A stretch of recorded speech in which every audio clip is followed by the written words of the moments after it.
everybody. Happy Midsummer. Yes, it is the longest day of the year, and we are ready for it. Welcome to the Witches Movie Coven. Witches talking about witches in movies. My name is Patti Negri, and I'm one of your hosts. I am here with Jason Mankey, Richard-Lael Lillard, Courtney Buckley, and the beautiful Heather Greene. And 'tis the season. So this week we are doing the movie Midsommar. I had no idea what to expect. I had no idea what to expect, but we are Midsommar. So I don't know where we want to go first. I know we all have different things to talk about. I just walked in the door. Jason, do you want to talk about whatever you wanted to talk about first? Because your hand is up. Well, that was an accident, but however, our producers suggested we talk a little bit about the summer solstice before we start, and today is the summer solstice, the longest day, the shortest night. It has been a holiday celebrated by humanity for thousands of years, and in Europe especially, still today, it is one of the biggest holiday seasons of the year. They kind of moved it a few days to the anniversary of St. John's birth because, Christianity and stuff. But a lot of those traditions are all from summer solstice celebrations. Some people call this time of year Litha, which comes from the Anglo-Saxon calendar. Litha was originally a double month, and it meant navigable seas. And in the mid-1970s, somebody decided that 2-month period would be a great name for the summer solstice. And a lot of us also call it, of course, midsummer, because if Beltane is the start of summer, then the summer solstice is right in the middle. Traditionally a fire festival, we do lots of different things as witches and pagans today to celebrate the solstice. There's no right or wrong way to celebrate, just the way that resonates best with you. Happy solstice and blessed midsummer. Blessed midsummer. Happy solstice, Jason. Yeah. Happy solstice. Now I need a breath after that. That was good. That was good. Celebrating the season. And Richard-Lael, you had something you wanted to put into this? Well, yes, I'll give a little bit about the film, but before I do, I want to talk a little bit about Midsommar myself, because I played many years ago in the ballet. I played King Oberon, King of the Fairies, in Midsummer Night's Dream. And of course, to be true to character, I am indeed the King of the Fairies, just so you may or may not know the truth. But so we're going to be talking about specifically Midsommar, which is a horror film 2019 from the same director of now I'm drawing a blank. Hereditary, about King Paimon. But Midsommar is about this couple who are in a toxic, a horrible relationship. They end up by taking a trip to Sweden. One is to study the culture and the festival around Midsummer. They get all the way out in the middle of nowhere, and of course they are offered this sort of hallucinogen drug, and then things sort of end up by spiraling from there. Then, of course, the cult.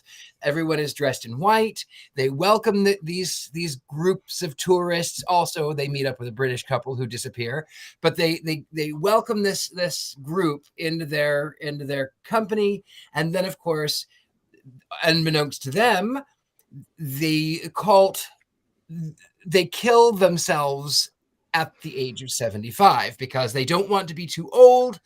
So they witness someone leaping off a cliff, and of course the girl is terrified and shocked at this, and the American tourists are really upset, but all of these Swedes are very stoic. And then another person leaps to his death, and he does not die and gets his face destroyed by a giant hammer. But while he has broken his legs and he's lying there moaning, the entire cult begins to feel his pain, and they moan with him until, of course, he gets his face pulverized.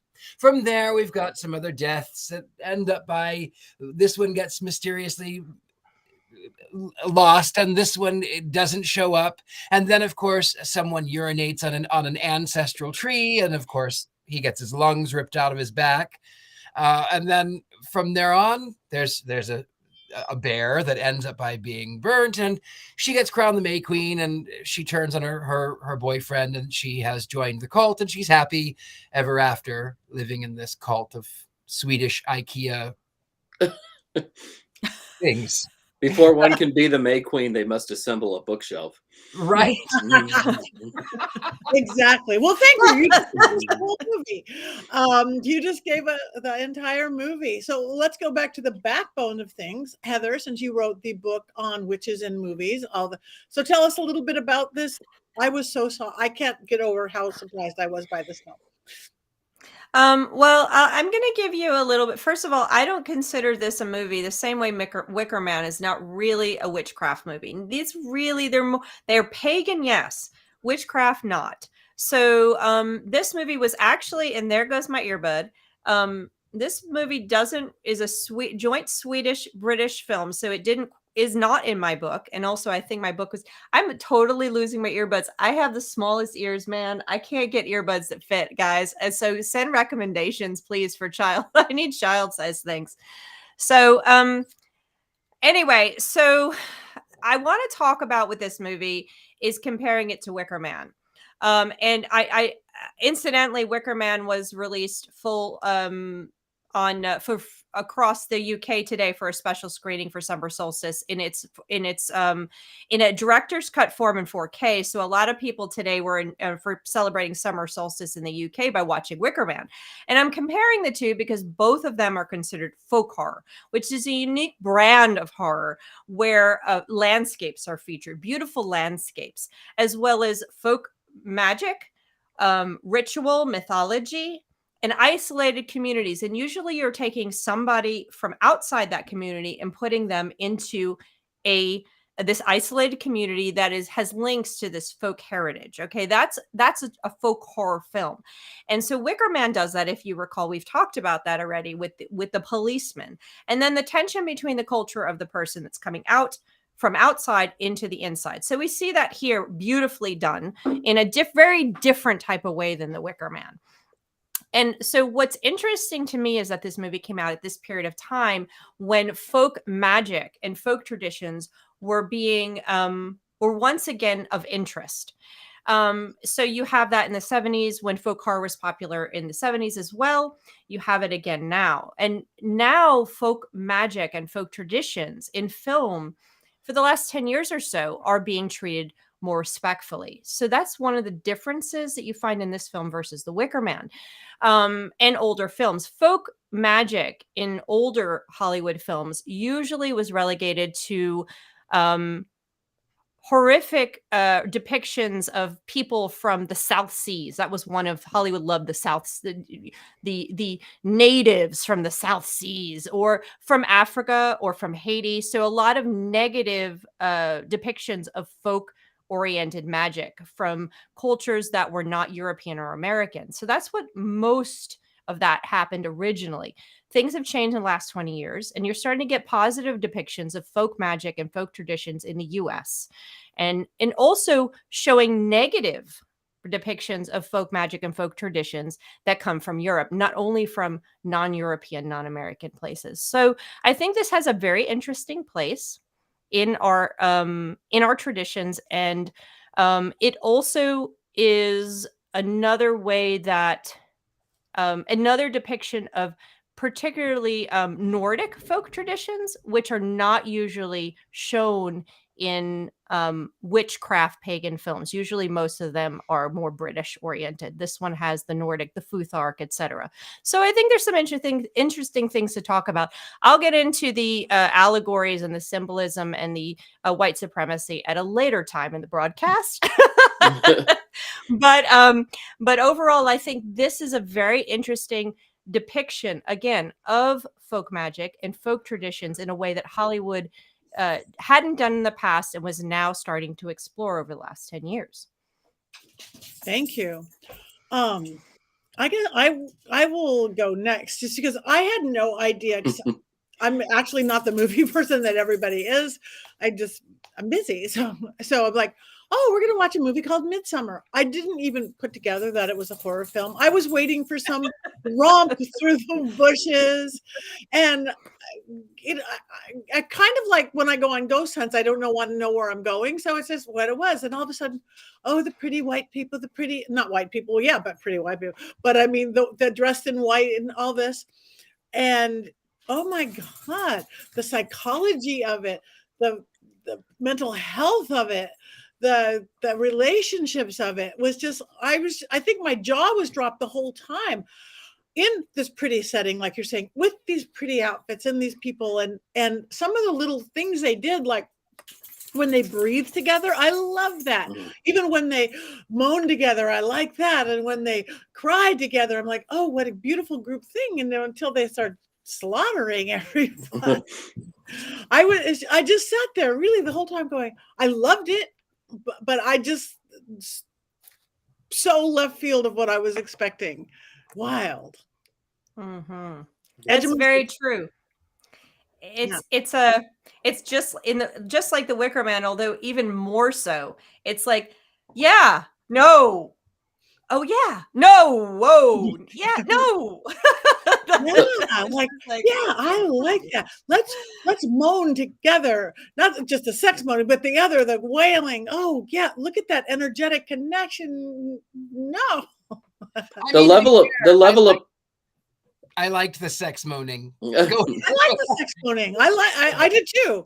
Okay, sorry, Jason. The level of violence though is so much greater in this movie than the Wicker Man.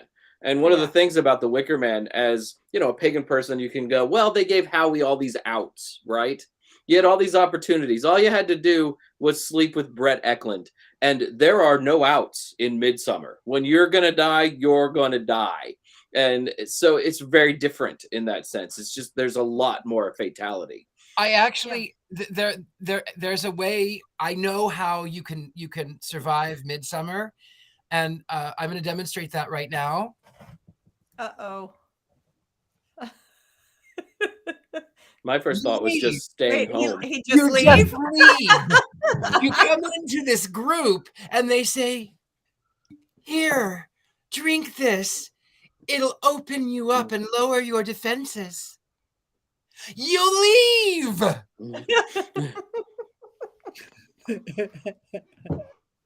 I think that's what the one couple tried to do, and it didn't work out there, Richard-Lael. Yeah, the Brits tried to leave, and they were not quite allowed to leave. That is true, but they waited. They stayed too long. Yeah. See, from the very first moment, I would have been like, and I lived in Sweden, so I love the Swedes. But if I would have come into the middle of nowhere and they would have said that, I would have said, you know what, that's fine. That's fine. I think actually, I'll tell you a funny story about exiting. I was actually across the border in Denmark, and I went to this club called the Wonk. I can still, all of these years later, remember the address. It was at Adelgaten 2. And I had gone over, it was Halloween night. So it was not Midsommar, but it was Halloween. And I dug in my suitcase and put together some sort of costume. And I went to this club and I met this really attractive guy. And he wanted me to go back with him. And we get to his apartment and the phone starts ringing. And it's midnight. The phone starts ringing. And it rings all night long. Then the doorbell starts ringing and it rings all night long. And then there's someone screaming in the street and it happens all night long until about 6 o'clock in the morning. And he says, "Oh, it's just my ex-boyfriend. Don't worry. He's harmless." And I'm wearing heels. Like, yes, I had that in my suitcase, but I'm wearing heels.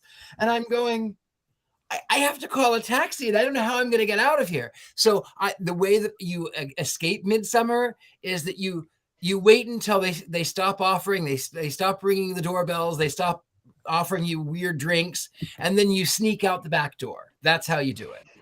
So did you guys just point out one thing with your theory here? That would be possible because you're a white man, but the reality is in this movie, those people who didn't escape were not only people of color. Number one, they were also brought there as sacrifices to begin with. There is no way anyone was going to allow them to leave, no matter what they were doing, no matter how high their heels, no matter how many cabs they called.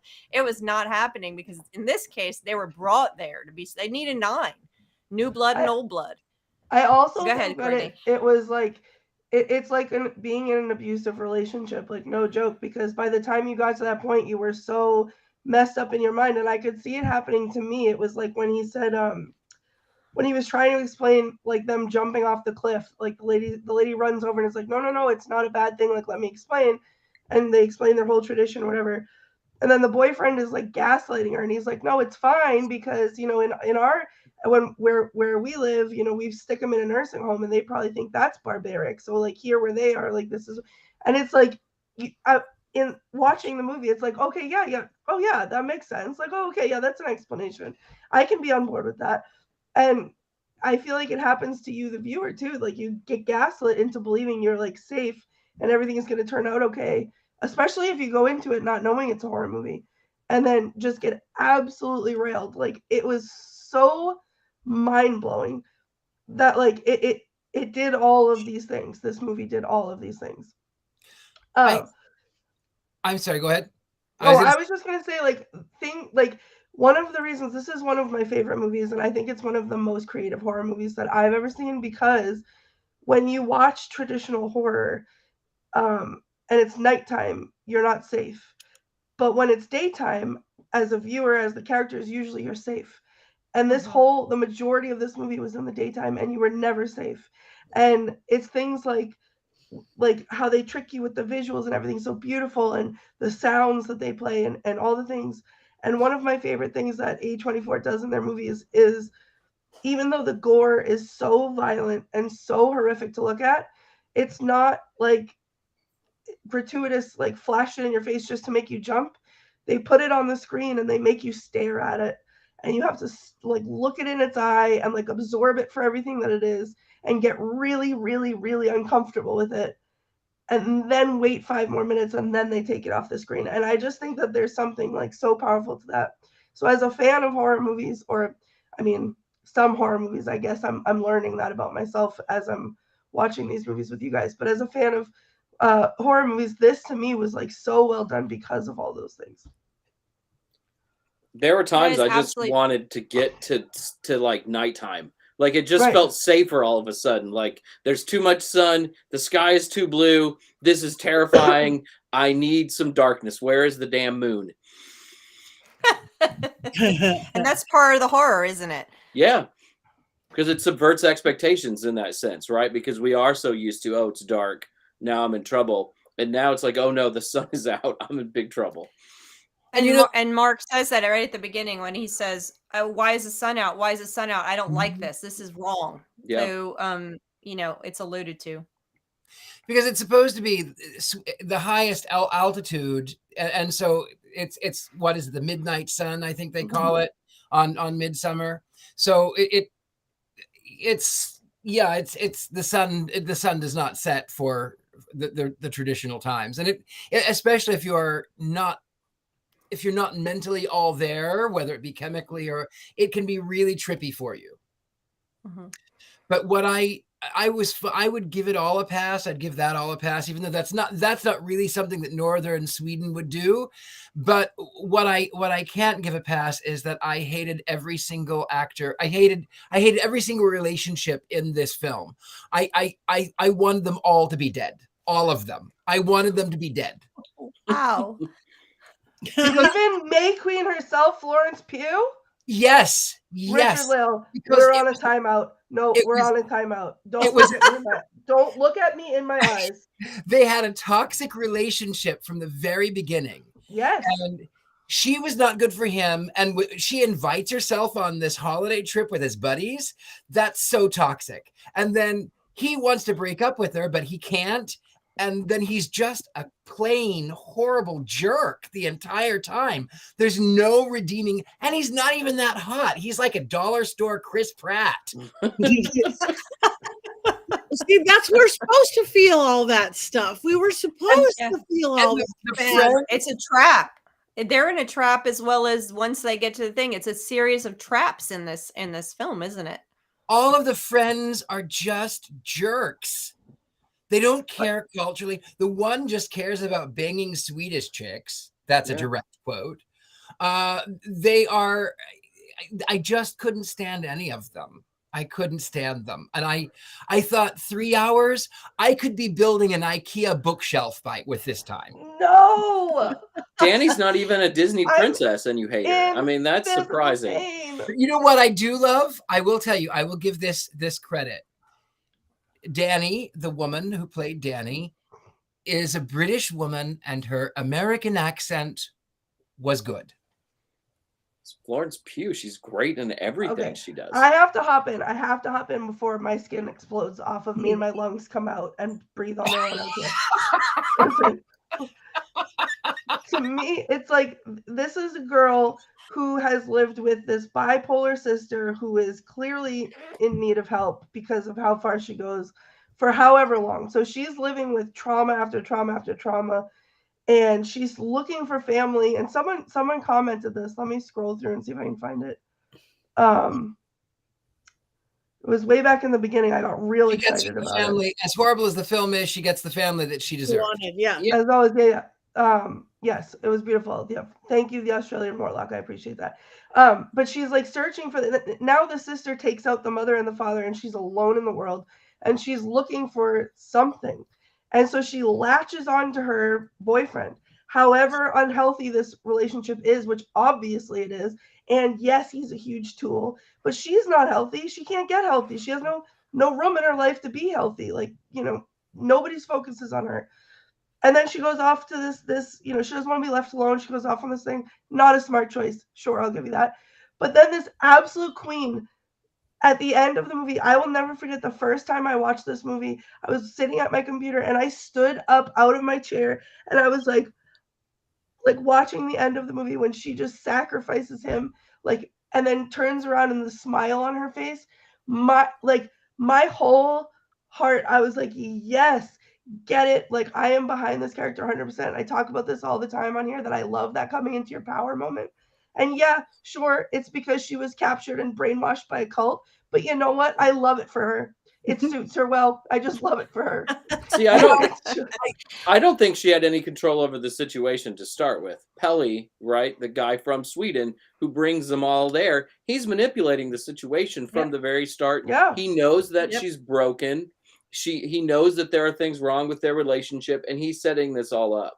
Right. I'm sorry. I just can't get on board with murder. Right. There's a thing where I just can't go that far. I can. I can't get on board with murder. I can. Christian, the boyfriend's terrible. And I'm watching the movie and I don't necessarily mind that he dies because he's terrible. But I don't know. It's like there's a step too far with like being excited for murder. There are other ways to find families and be healthy other than murdering someone in a bear suit. Put him in that bear suit, light it on fire. I was on board. I loved it. I was more sad about the death of the bear. It made me sob in my Volvo.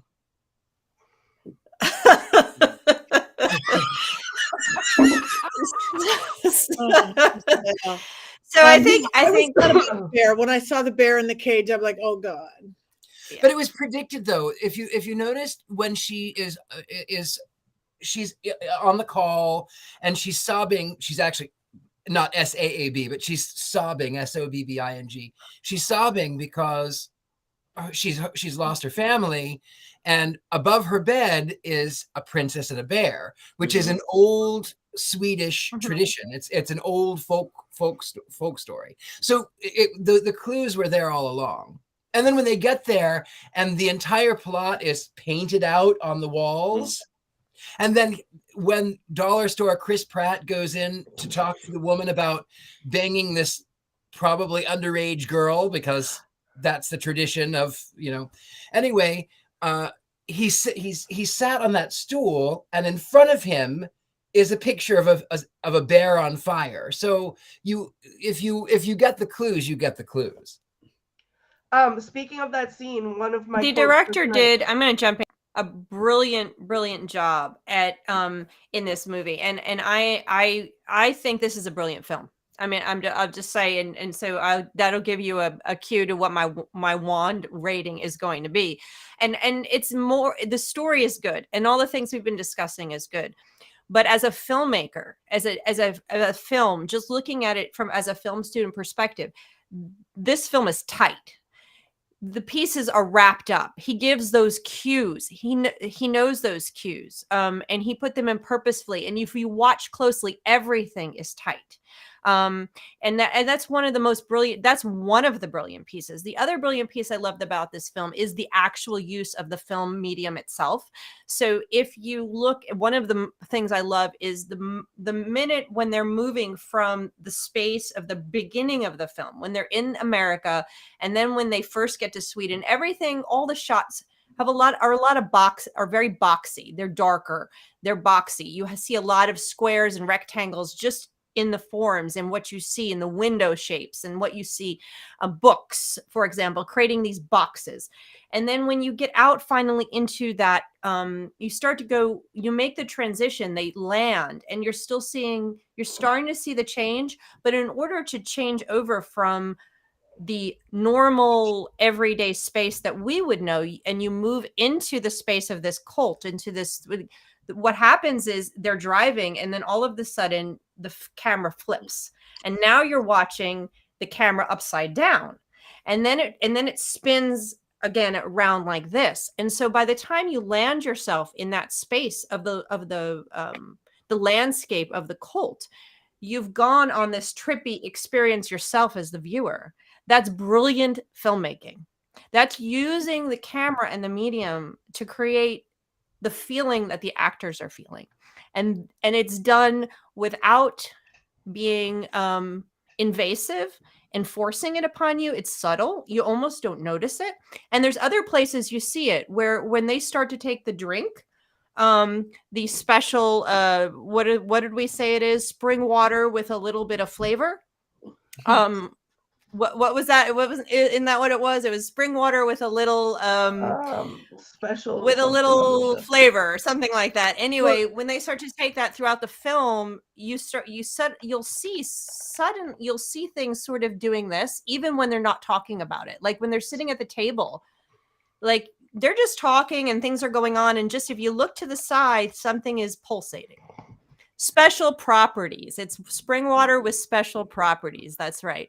So you'll see what you'll notice is in the background, subtle things like that the director is using to create this ambiance, or a faded in the background when she's shocked when they jump. All of a sudden, everything just blurs in the background and you're focused on her. This director knows how to use the film medium to make the film that much more effective, to make it tight and to make it powerful for the viewer, so they're along for the ride as well. So did you watch the extended cut or the original theatrical version? I don't know. I've seen it twice now, so I don't know which one I've watched. I watched the one on Showtime, probably regular. Yeah. There's like an extra cut with another 20 or 30 minutes in it. And when my wife saw it, she's like, we must watch that. And there's a little more texture, there's a little more depth, and you see a little bit more of some of the supporting characters. But even without the director's cut, I'm with Heather that I think this is a really well put together film. And one of the things I love about it is there are not a whole lot of movies that you're watching it and you just go, whoa, right? Because you're just so blown away by what's happening. You're not expecting any of the things that are going to happen. By about the midway point, you kind of get that, yes, there are things that are being hinted at, but the original scene where the people are throwing themselves off the cliff and things, I mean, it's just unprecedented in film to be that surprised, I think, while watching something. Yeah. And the gore. Courtney started to say something about the bear scene, though. Oh no, it was the scene where he was sitting there talking about where he was allowed to mate with the girl. And one of my quotes, I have two quotes tonight that I feel like one is funny and one is very powerful, and either one I wouldn't mind ordering on a t-shirt. But she tells him this, she sits him down. It's like such a cool scene, I think, because it's funny in the middle of all this, but like also like what else are you gonna do? He's sitting there and she's asking him how he feels about this girl because he's been approved to mate with her. And he just like pauses and like looks at her, and then he says, I think I ate one of her pubic hairs. And this woman like doesn't bat an eye, and she just goes, sounds probably right. Sounds probably right. Like that's, I mean, it is folk music. Yeah. Right. It is. Like, and the instructions on how to do that obviously were on the wall earlier, and we all saw that. But it was just like she just was like, yeah, sounds probably right. And I was like, yep, that's what we do here. Sure. And I love it. I'm here for it. What's your other So- quote? Okay, well, Richard-Lael needs to be banned from buying this T-shirt, and I will, because it's not for you. This is I don't not wear for you. T-shirts, dearie. Okay, Only at you're the not gym. allowed to. This is not a quote for you. Turn your camera off. Don't look at me in my eyes. Because I think, look at that May Queen go, right? I love her, Queen Slay, get it, right? But it's when after she eats the fish, and they're telling her she has to bless the crop, and she says, "Can Christian is that his name? Mhm. Can Dollar Store Chris Pratt come with me?" And the lady goes, "No, the queen must ride alone." And that to me was like, yes, she is in this alone, but like that's such a powerful statement. And that to me was like the turning point for when she was just like, you know what, I got this, and I'm gonna go do the thing. And then I'm gonna sacrifice my boyfriend because he's from the dollar store. And I thought that was the queen must ride alone. I would like to get that tattooed across my forehead forever. And I loved it. That's amazing. Yeah, that's amazing. I do like way back when somebody's quote that it would probably be a whole different and maybe even better experience, like on mushrooms. But I feel like you don't see that represented really well. And they represented it really well in my experience of on hallucinogenic, on mushrooms. It's like, yeah. I was reading about that today, and they shot that scene a bunch of different times, and they really weren't sure how to do it, and that sometimes it was too over the top, and then sometimes you couldn't tell what was going on, and they decided on that usage of sort of the trippy imagery 2 weeks before they released the film for its first showing. Did you happen to notice, speaking of hallucinating, so they meet these Swedes, and they're offered this sort of hallucinogen, and they all take them, and they're all sitting there, and then they're freaking out about the sun being up at 9 o'clock at night, specifically 9. Everything is in nines. Everything is 9 years, even though Midsummer is really 6 days, but this one it's 9 days. Anyway, so one of the jerky friends says, "You're my real family," and this really freaks out what's her name, and she goes off to try to find a way away from them, and she ends up in a shed. And did you notice that her dead sister was in the mirror behind her? Did you see that? Mm-hmm. Yep. And her mom was at the when she was in the maid dress. Yes. Her mom was there too. Not happy. Her mom was not happy. No, but I think, like, I have not ever participated in taking hallucinogenics, so I don't know what it's really like. But I find that when a movie does that, it always bothers me because I don't feel like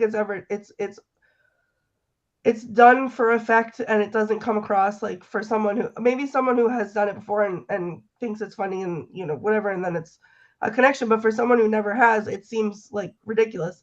But in this one, it doesn't. It almost seems like it's subtle enough. It's not too subtle that you don't notice it, but it's subtle enough that it's not overpowering. It's not like this is what the scene is. Woo! Like it's not like it's just like the flower is talking a little bit, or like something is moving around, or like whatever. But they do it in the same way like Heather was talking about earlier, when like the scene where they were jumping off the cliff.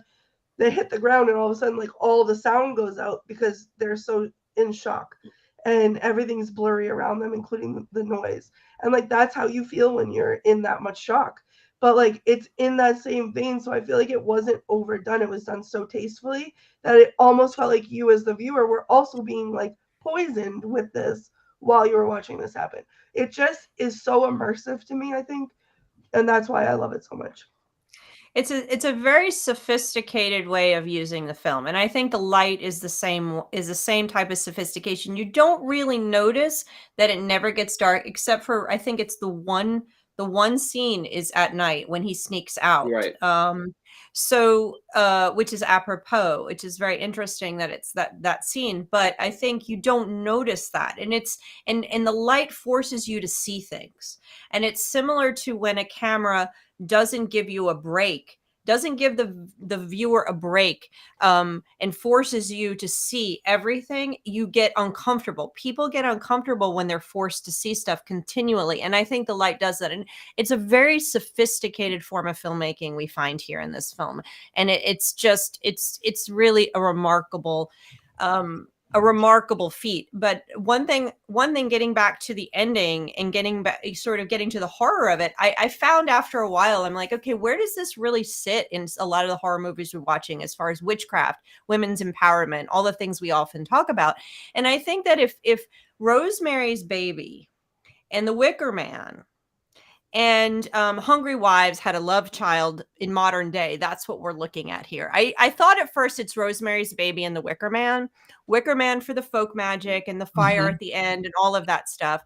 Rosemary's Baby for sort of the ending of going, okay, well, this happened to me. I've been forced into this situation. Now I'm going to look at the baby. That sort of sense of what's going on there. And then, but you have the empowerment part where with the smile at the end. And that is really that really pulls from the movie Hungry Wives, which we've also talked about, that empowerment of being free. So I think that's where it sits with me, is if those three movies got together and had a love child, we'd have, in modern ways, this would be Midsommar, a combination of those three films. And it's really a remarkable feat, as I said. I don't know, the gaslighting in this reminds me of Rosemary's Baby too, right? I mean, right. Yeah, because as I said before, I don't think Dani's really controls her ending, right? They set her up for this. She had no choice. They pushed her there. They broke her mind, and her mind was already half broken after all the trauma that she went through. And they gave her that extra little push. You know, I don't think she comes. Yeah. I didn't like her, but I felt for her.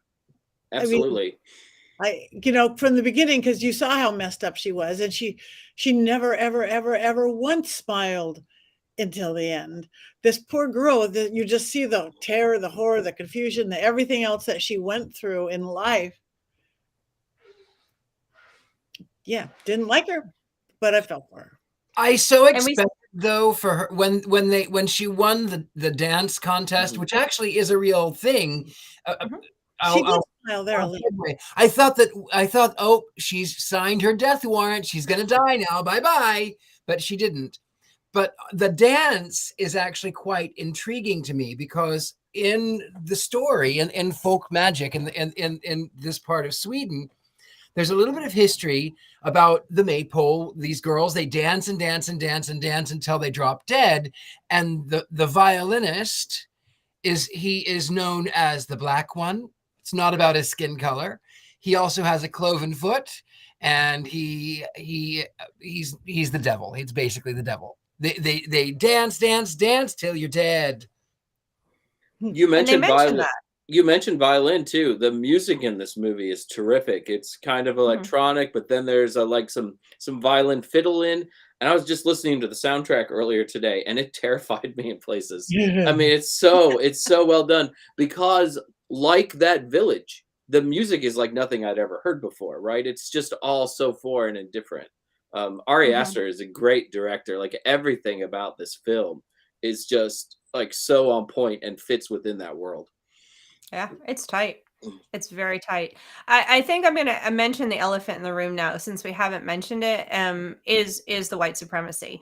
And so there's a lot of talk, if you read articles about this, is that it's hard to miss the fact that the 1, 2, 3 of the characters that are killed are people of color. The 2 men who are chosen as breeders are the white men. Of course, one has a faux pas and winds up ending his life because of his faux pas at the ancestral tree. And so it's not. And then, of course, the woman that's left is the blonde-haired white girl. So there is, and there's discussions about. Ari Aster does have connections to, does have Jewish heritage, apparently. I don't have a lot of research on Ari Aster, but there is a lot of talk about how this is an allegory for modern times, how this is a warning about how white supremacy can infiltrate and affect and coerce people. And so you see that as another layer of this film, because the people are brought in, and then she does get wrapped up into it. And of course, you see that everybody is mostly very light skinned and mostly blonde. Of course, there is a genetic thing. There's, it is Sweden, so you do expect that to some degree, but you also see that it is especially wrapped up using the Futhark, which is connected to the Nordic traditions, which has, unfortunately, a links to white supremacy as well. Unfortunately, I'm going to add in to that. So there's a lot in modern times. So there is a connection here that Ari Aster is trying to make as a warning about white supremacy and the dangers of it as well. So you have that piece of this movie too, which is another brilliant element that's buried beneath a brilliant story. Like, if you have a chance to like mate with dime store Chris Pratt or William Jackson Harper, who's Chidi from The Good Place, you choose Chidi from The Good Place. Chidi. Every time. It's a real connection being made here, and I think it's a good one. And I think you see it a little bit in The Wicker Man as well, in a different way, but this is more personal. Midsummer's story is more personal than The Wicker Man is. Way more. You get into the characters on a very deep level. So I think you see it. And I think it's very apropos to our times. It would not have been made in 1970. This is a 2019 film, a 2020 film that speaks to what's going on in our world today. And I think he hits it on the nail on the head here. He hits the old guy on the head. Oh no! Oh! The mallet hits the head. I had a little issue with that because they say you die at, what was it, 72 or 75? I thought it was 72. It's in nines, whatever that is. It's the nines, but 7 plus 2 is 9. It was 72. But I saw some of the people in the town looked older than 72, or they had lived, males, not females. But I go, if that guy's 72, he lived a really hard life, and he doesn't look like he lived really hard life. It's all that sunlight. It's just too much sunlight. Yeah. Because I mean, that is true. When I lived in Sweden, the men especially look older. I don't know why. Fair skin. But and of course maybe it's the Viking blood, because a lot of them are hairier, and maybe it is. Maybe it's the fair skin and the lack of moisturizer and sunscreen. I don't know. And don't forget, everybody's wieners are out. In Midsommar, just everybody's. I mean, I liked that. Kit and caboodle are just out everywhere. I didn't mind it this time because it fit with the story. Yeah, right. And because there was also wieners and boobs. Another little story from this movie, though, like when it was getting rated to see if it would be an R rated or an NC-17. They didn't have a problem with the violence. It was the nudity, and they had to cut some of the nudity out. It's weird to me where our priorities lie. Yeah. Boobs and penises, the worst, but heads and mallets, have at it. No. You hit the nail on the head. Yes. And they're green. From an interesting perspective, pagan perspective, the nature aspect of this, I was reading one thing about a theory that a lot of fans have about the deaths. Okay, this has a higher body count than The Wicker Man, which I keep comparing it to. And the deaths are linked to the elements, apparently. And the seasons, which they talk about, everything's linked to the seasons, right? So there's this theory, and I didn't go back after I read the theory to go look at the film, but I'll just present it here because, hey, why not, right? We're just all pagans here. So there is a fire death, a water death, a earth death, and an air death. So the dude who gets, it's I think Josh, who they find the leg inside the dirt, right? He is the one who has to be grounded because he thought he was getting too holy, he was getting above himself, so he needed to be grounded, so his foot's in the ground. That's the earth death. Then you have the air death, the one who was trying to take flight. He was trying to run away, and so they tied him up and made wings out of his skin. That was Simon. That was Simon. That was What? a Viking No, tradition. his skin is opened up, and then you have the lungs sticking out. Make him, and he has his eyes are gone. He's all so, and he's hanging up. So that's the air death. Okay. So then when the girl is wheeled out in the wheelbarrow, she's covered in seaweeds and water. That's the water death. Presumably she was drowned. Okay, to wash her of her sins. I don't know. That's all theory because you never see her.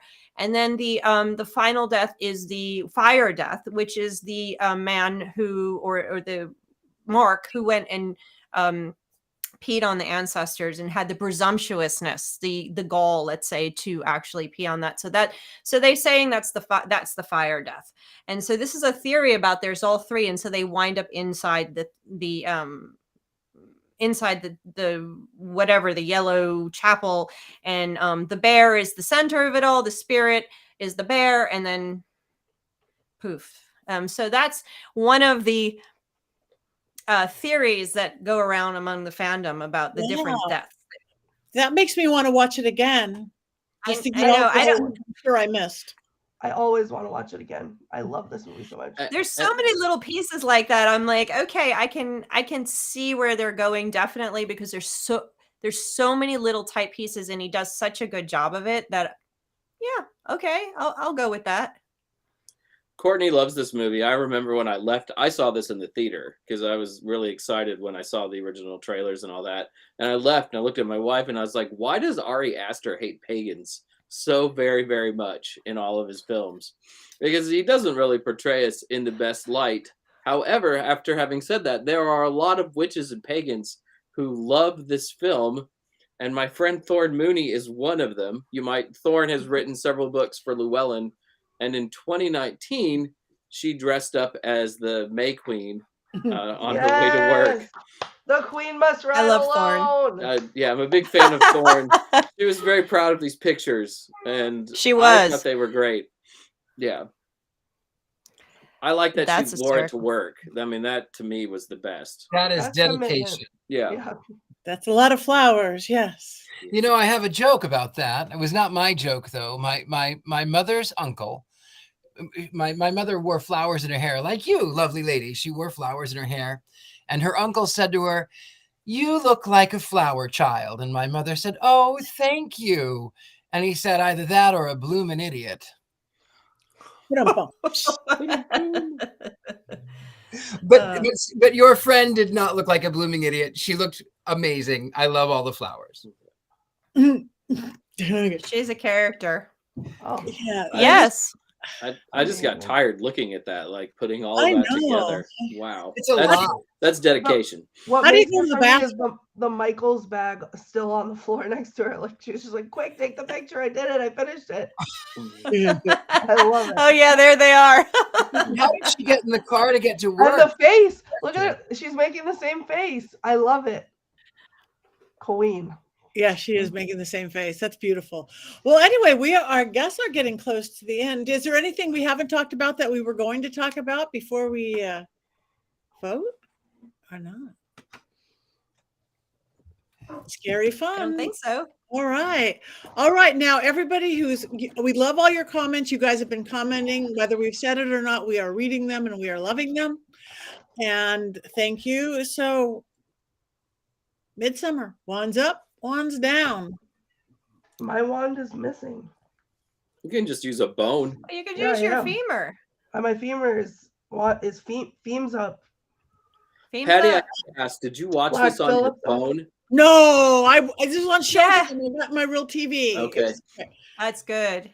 Oh. It's another beautiful film that works really well the bigger the screen is, Yeah. definitely. Yeah, no, I absolutely loved it. Everything about it. I loved I loved hating people. I loved the good magic. I loved the bad magic. I loved it. So we got a up, and a neutral. I'm putting enough things up to cancel out Wait, Richard-Lael's Midsommar. Felicity, The only reason Felicity has her hand up. Felicity watched it. She loved it. The only reason that I'm even neutral is because technically it was a great film. Technically, but everything else was. Ugh. Richard Richard-Lael, you wound me. Wanted my Look, money we back. got It was two only thumbs up, $3. thumbs up, down. We've got one down, one We got it neutral, down. Oh, one down. This We've is- got a couple downs, no. This is more ups, and then brilliant. couple neutrals. On the I'm going to say this is brilliant filmmaking. I mean, whether you like the story, whether it makes you, it's supposed to make you uncomfortable. But from a film historian's perspective, and from studied a lot of film, this is what we'd call brilliant filmmaking. Yeah. In all ways. You don't like the story, you don't like the gratuitous. It's not gratuitous. You don't like the violence. You don't like the themes or horror. That's one thing. But if you just want to watch it for brilliant filmmaking, if you want to be a filmmaker, if you strive to be a filmmaker, watch this film because it's brilliant filmmaking. This film is a lot like The Witch, though. Is a movie that some people really love and appreciate the artistry of. And then there are a lot of people who just don't get it. I mean, I always like to try to read some of the backstory to these films. And the audience reaction to this film was extremely mixed when it came out. Just because I think it's so unconventional and unsettling. But it's like people who watch movies for a living think it's great. And then the audience goes in and they just don't know what to think when they're done. And I think that was the same way with The Witch. Well, I think for different reasons. I think this one is extremely unsettling, and it keeps in the way The Wicker Man is. It keeps you in that unsettled place. There's no jump scares, so people expect horror in a different type of horror, and it's just literally uncomfortable and forces you to see things that are uncomfortable and doesn't judge them, which is what we expect as American film goers. Whereas The Witch, people didn't like that because it wasn't a traditional horror film. It was just haunting. Right. And and so, yes, I completely agree with you, Jason. If film bureau goes in expecting a certain thing because the way it's marketed and gets something totally different, and they're like, whoa, or they're uncomfortable and they're like, I don't like this. But The Witch, again, is another brilliant film. It's, whether you like it or not, that's brilliant filmmaking. And if you want to make movies, you want to do two things. You want to watch the brilliant films, whether you like them or not, and you want to watch the really bad ones so you know what not to do. So this one is brilliant. It's like rogue horror, right? Like not meeting expectations of the general audience and making something completely unique and different. Absolutely, I agree. All right. Well, I agree wholeheartedly. I absolutely loved it. One of my favorites of all the movies we've done, I must say. We do know what we're going to do next week, right? The Lion, the Witch, and the Wardrobe. Lion, the Witch, and the Wardrobe. So everybody, we often don't have it beforehand to announce. So now, Lion, the Witch, and the Wardrobe. Everybody, next Wednesday, same time, same place. And anybody have anything to check in with where we go? Let's start with Heather. Well, I'm going to be I'm going to be up in Minneapolis for a week. I don't have any events to see anybody because I am going to be working and working on manuscripts, working with my great coworkers at Llewellyn. So I'm going to be pretty much buried in manuscripts and meetings for a week up in Minneapolis, but I'm looking forward to that time. We're only 3 weeks away from Mystic South, so please come to Atlanta and see us there. I will be there. I will be presenting as well as chatting and meeting people and socializing and all the good stuff you have at the 3-day Wiccan conference, and or not Wiccan, excuse me, Wiccan, pagan, mystic, all the things. So please come out to Atlanta for Mystic South and see us there. Other than that, I just had a wonderful article on the Wicker Man come out, which is why it's on my mind. So you can see that on Religion News Service that came out today for summer solstice, my summer solstice article. And other than that, I'll take a picture of my Narnia cabinet and have it for you guys next week to see if we can see if anything goes in or comes out of it. I do have an Narnia cabinet. That's beautiful. Okay, Richard-Lael.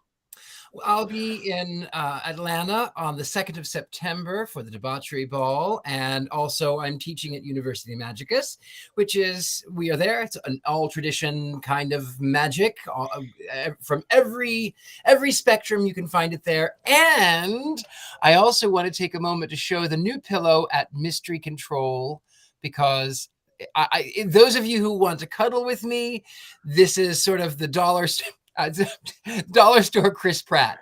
There's a pillow. I'm not the dollar store. I'm more like the I don't know, like the garage sale. I don't know. I wish I were a dollar Garage store. sale Chris Evans. Right. See, that's even better. But anyway, there's shirts and pillows there that you could find. I want this pillow. I must have. Mysterycontrol.com. Mystery Control. Okay, Courtney. That's me. Today was my last day of school for the summer. Woo! I'm off for summer break. So I will be doing, hopefully I'm sick, so once I get better, I'll be streaming some horror games on Twitch. The Themes on Twitch. So you can find me there. You can watch me on old episodes of scaredalone.com. Other than that, I will be resting, relaxing, and catching up on my witch movies and witch series, and riding alone like the queen I am. So, Jason? We just had the Book of Kernonos released. It's all about everyone's favorite not Gaelic, it's not Gaelic, but French, Gallic, antler deity. And this was actually #1 on paganism on the Amazon charts, which I could not believe, because it's such a niche book in the history of paganism. So I'm very excited about that. I'll be at the Starwood Festival in a couple of weeks, sadly the same time as Mystic South. They're really not the same. One is camping and probably special spring water with with special properties, more so than the other one. Hey, we're gonna have special properties at Mystic South too. Yeah. And then of course you can buy your Browitch materials at Mystery Control, which I'm really excited about. I just got this Browitch whiskey glass and I just think it's the best. Oh my God, that pillow must be at my house. Wow. That's one handsome devil if I've ever seen one. I know. Yes. That is brilliant. Well, thank you so much. I'm not appearing anywhere public. I'm doing some filming in July, but nowhere else. I'm going to be home or traveling and writing and doing all sorts of fun things, and happy to be home. August, I'll be doing Hex Fest in New Orleans, and then I'll be at Michigan Paracon in Sault Ste. Marie, way upper Michigan. So it all picks up, and then September, October, November is off and running. So like us, follow us, go to Mystery Control, where all our clothes. You can cuddle with Richard and with Heather and with Browitch and with Courtney and Quotes and me. Everything is 25% off if you do code Patti right now, remember, Patti's Power Panties. Superheroes have them. Mormons have them. You should have them. I promise. Change your underwear. Change your life. They work. Everybody's writing me back. They work. Like, I had an audition. I had this. Whatever they do in their life. Power in your pants. So that's it. Thank you we're still ahead of ourselves by 2 minutes. I was hurrying. I know. That's crazy. So we could talk about, mysterycontrol.com. Find us on all the social medias. All of us do check out University Magicus. That is my school. We're Richard-Lael. It is an all paths, crazy, fabulous, wonderful school with wonderful teachers. Check out Paraflix if you like this horror kind of stuff. Probably some of the films we're even talking about. We're pulling more and more horror films, paraflix.com, all horror and paranormal streaming service. And I guess that's it. We're down to that last minute, and there's one more thing that witches do. What is that? Cackle with Black Phillips. 1, 2, 3.